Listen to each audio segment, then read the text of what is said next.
A tale of two Netmarble games. On the one hand, you have Marvel Future Fight, which has to issue an iOS market refund policy reinforcement announcement, basically reminding players that if you try to refund using Apple's system to try to get back old purchases because you're unhappy with the game now, you're boycotting, you're quitting, etc., they can lock you out of the game because you're essentially robbing them of money because you bought stuff, you used it in game, and then weeks or months later, and they even mentioned that it's weeks or months later, you're taking it back. You're requesting a refund through Apple's system specifically, and getting some of that money back in some cases, and then Netmarble sort of left footing the bill.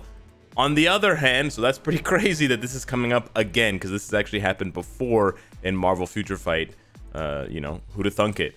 On the other hand, on the flip side, you have 7 Deadly Sins Grand Cross. This is a screenshot from an upcoming live stream for the Japanese version of the game, which the global version of the game is based on. It's just a little bit lagged behind because it started like almost a year later. These are the usual hosts, but this person right here at the end, you may not recognize him if you're not a big weeb anime fan. He is the voice actor for a lot of notable anime characters like Ginto, and you got this guy from Demon Slayer, Persona 5, you've got one of the JoJo's, and then over here you've got Mr. Escanor. Yeah, so for those of you that play Grand Cross, what that means is they're probably going to announce a Festival Escanor unit, and they invited the voice actor who plays Escanor, who does Escanor's voice in Japanese, to be there to maybe, be on hand to do some live impressions, or not impressions, they're actual Escanor voice lines for the character. That's the equivalent of Marvel Future Fight having a new Black Widow uniform and Scarlett Johansson being there to be on hand for that. I mean, it's a little bit smaller because I guess as a voice actor he's not quite as popular in Japan and worldwide as Scarlett Johansson would be. It's not an exact one-to-one example, but it's pretty close, right? There's only one voice actor. Well, there's technically two. Well, there's technically more than two voice actors, but anyways, there's only one authentic, there's one voice actor because it's a Japanese show. Anyways, it's crazy, man.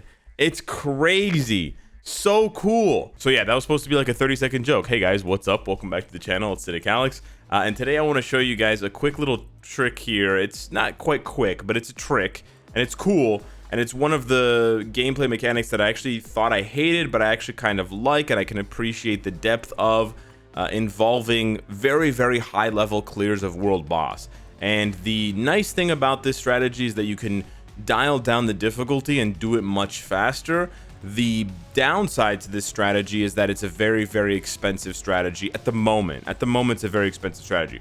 So we've shown you the strategy of using a character, let's say Holiday Lady Deadpool, right, and switching back and forth on a stage with another very high damage character that doesn't have all defense down, and sort of using the best of both worlds. I really like the strategy. I think Marvel Future Fight and the dev team need to explore this more, basically having one character apply some sort of specific unique effect that another character doesn't have, and they sort of play off each other's strength. So in this case, Enchantress is providing the debuff lead for Deadpool and Ghost Rider, because Ghost Rider has fire resist down, but fire resist down is not enough for Ghost Rider, and it's not going to push him to be able to do stage 99 or to do like a very high stage. So Deadpool comes in and applies all defense down, and then you swap back to Ghost Rider, and then you pop the fire resist down, and suddenly you're doing tons and tons of damage. So I really like the interplay between these two characters. This one is not the one that I want to show you today. However, the one I want to show you today is one that I've been practicing quite a bit more.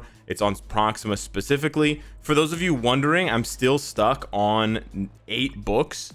I got 8 books like 3 days after Tier 3ing Venom, and since then I've played Proxima almost every single day, and I've got 0 books for like 4 or 5 days in a row. It's wild. Anywho, we're gonna go to stage 99, and I'm gonna show you the strategy. It involves Namor, Doctor Strange, and Weapon Hex. This is another one of these sorts of strategies. So in this case, Doctor Strange is sort of like Enchantress, Weapon Hex is sort of like Deadpool, and then Namor would be like Ghost Rider, where Namor doesn't have all defense down, but he has very high raw damage. And so essentially what you're doing is, I'm going to show you guys what you're doing, and then I'm going to go back into skill preview and slow it down for you and explain the mechanics, because I think the mechanics are really interesting. And again, this is one of the aspects of the game where there's a high level of detail and there's a high level of interplay between the characters, and these are the types of... Is it lagging? No, it's not. Okay. These are the types of things in Marvel Future Fight that I appreciate. No, it is lagging. Okay, hang on. I gotta reset the Elgato. But yeah, these are the types of things in Marvel Future Fight that I can actually really appreciate, and I think add a lot of depth to the game that can be explored for a long time by the players. So basically what we do here is we switch to Namor, and we just use his skills, and we build up his tier 3. Now, as you can see, we're not doing very much damage, so if we were to just play this out for 5 minutes, there's no way that we're going to kill Proxima. But anyways, we switch back to Doctor Strange. We use his abilities. He's obviously not going to do any damage because Proxima has very high energy defense. Now we use the tier 3 skill. As soon as he pops off, we switch to Weapon Hex. We pop her 4th skill. We switch back to Namor. And voila. That wasn't the cleanest example, but suddenly I went from doing no damage to doing 2+ bars of damage. And you essentially repeat this strategy over and over. So basically, now that I'm back on Namor, I would continue to charge up his tier 3 skill by just sort of spamming his skills as they come. And then I messed it up there. I switch back to Doctor Strange. I do the tier. I charge up the tier 3. I do the tier 3 as soon as the clone. Right. This is basically the strategy. And with this strategy, you can do stage 99. But this doesn't just work for stage 99. It works for stage 99 very well because it's the highest possible stage. But let's go down to stage 80. Okay. And let's see how much damage we can output, because I'm pretty sure you can use this on a lower level, or if you have lower cards, and you can essentially you can, like, you know, really quickly clear the stage. You can almost one-shot. I want to sort of maybe not say one-shot, but I'm pretty sure you can one-shot. So we're gonna try this again. I don't know if you can one-shot. I didn't want to say it, but yeah. Now, obviously, the downside to this is you need a tier 3 Doctor Strange. You also need another character. It doesn't have to be tier 3 Namor. It could be tier 3 Mr. Fantastic. It could be tier 3 Quicksilver. But you do need a character that has high raw damage, but doesn't necessarily do enough, or doesn't have enough all defense down to do the stage at a high level, right? So here we go. And yeah, so it's not quite a one-shot, but with this strategy, it's essential. I can essentially clear this in, you know, a minute and a half with Namor. I could probably do the 100-second challenge on 79 using Namor. Now, he can do that stage with, you know, Satana, Lead, and Ghost Panther, but it might take longer, and you're going to have to rely on the striker all defense down to work properly. I prefer these methods, to be honest, than to rely on the strikers, because the strikers are inconsistent. And with this method here, although it's much more expensive, it's really just based on your skill. The more skillfully you can pull off this combo, the more damage you'll do. Because sometimes, like you saw, I did about 2 bars worth of damage with Namor. Sometimes I can perfect it and I can do 3 or 4 bars. So it really is just up to your own play style and the player's ability to pull off the strategy. So what's going on? Let me explain it in a little bit more depth and detail. So we're gonna go into the skill preview, and we're gonna talk about Doctor Strange's tier 3 skill. So Doctor Strange's tier 3 skill is exceptional. It's very unique because it charges up really quickly, and that's the first thing that allows this strategy. I think the sound effects are just a little bit too high. It's what makes this strategy viable, is that his tier 3 skill charges up so quickly. So let's see what's going on. When you cast his tier 3 skill, the all defense down, he has 60% all defense down. It doesn't apply right away. As you can see from the debuffs, it applies quite a while after. You see that? It's only when the clones actually start attacking. So what you're doing is you're charging up the tier 3 skill, and then you're actually you're not abusing, you're using that sort of that time, that gap in between. As soon as the clones appear, as soon as the extra images of Doctor Strange appear, but before they attack, that's your window of opportunity. And so imagine that one of these robots is Proxima. She gets time frozen. She's paralyzed. She's paralyzed. As soon as you see the clones, you switch to Weapon Hex and you use her 4th skill to apply 100% all defense down. Then the clones attack and they apply their all defense down, and it fills up that 100% cup. And they apply all defense down at minus 60% per attack.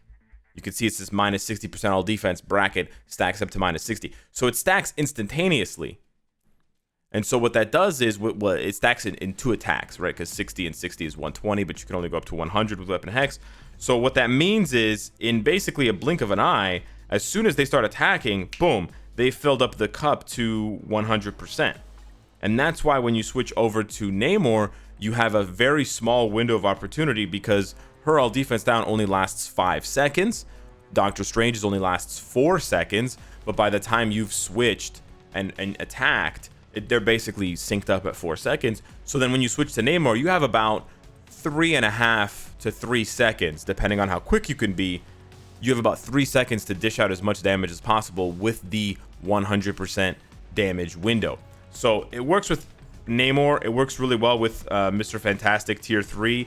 Any character where you can do a large burst of physical damage very, very quickly. Of course, you can use this strategy on almost any other world boss. So for example, if you wanted to do it against Ebony, you could. Now, Doctor Strange can just do Ebony by himself, but you can use Doctor Strange and Weapon Hex in this combo and then switch to a character that deals very high elemental energy damage and just boom, do a burst of damage here. So we can actually try this. Let me pick out a team and we'll jump back into this. Okay, for fun, let's try Thor. So I haven't used Thor in a long time. So we're going to switch over to Thor. We're going to charge up his tier 3. His tier 3 actually doesn't do very much damage at all. So we're sort of going to try and use his tier 3 and then maybe use his 5th skill after that. We might actually have been better off not even using his tier 3. We may have just been better off using 4 cancel 5. Because 5 does a lot of damage and 4 has a pretty nice self buff. But as soon as the clones come out and we switch to her, and his rage proc didn't activate. Very cool. Awesome. Thanks, Marvel Future Fight. Awesome. Wow. Very cool. No damage. Now I look like I'm lying. Very cool. So, yeah. Thor, for some reason, Thor's rage proc didn't activate. That was really weird. Let's try this again. Okay. As soon as the clones come out, then we switch to Weapon Hex. Okay, you can see the damage is better, but for some reason, yeah, this is really bizarre. Thor's rage proc is just not activating. It's another one of those really fun quirks of playing Marvel Future Fight where just weird stuff happens. But anyways, you sort of get the point of this. You sort of get the point of the combo. It's the Doctor Strange Weapon Hex combo, and then you just slot in a third character like Quicksilver, like Thor, like Namor, like Mr. Fantastic. You could even use Cyclops. You can use, I guess you could use Sharon Rogers because she doesn't have all defense down. Pretty much any character that doesn't have all defense down. You could even use Hulk if you have like a tier 3 Hulk with a CDP of Rage equipped. You know, you can use pretty much any character you want, but of course it's best used with a character that doesn't have their own all defense down to apply to the boss, like Luna Snow, you know, Captain Marvel, something like that, because then they can take advantage of their very high raw damage that is obviously being tweaked or sort of balanced against not having all defense down, but then you can still give them all defense down. So I really like this strategy. I really hated it when I first saw it and when I first learned about it, because it feels very, and it is very, it's very specific. You have to be very precise with your movements, and if you make any mistakes or if any characters die on your team, the strategy's over, right? You need all 3 pieces of the team to work. If Doctor Strange dies because of the spears, or Weapon Hex dies or whatever, it's over. On the flip side, it allows you to go to much higher stages, right? Namor, for me, cannot do stage 99 without a lot of all defensive help. And then it also just adds a completely different way of playing than you're used to, right? Where you're switching characters back and forth. And that aspect of switching characters and stuff, I do really enjoy. And I actually first enjoyed it with Alliance Battle Extreme, with the speed villain, where is it? It's the speed villain speed villain female, speed villain, this one, the speed villain with Mystique and Mystique and Baron Zemo and Dr. Octopus, where you switch back and forth. I just really enjoyed that. And so now we have that sort of in a World Boss in pretty much the same way, or a very similar way, to allow characters to go to a much higher stage. So hit me up in the comments down below. Let me know what you think of that. Thank you so much for watching, and I'll see you in the next one. Take care.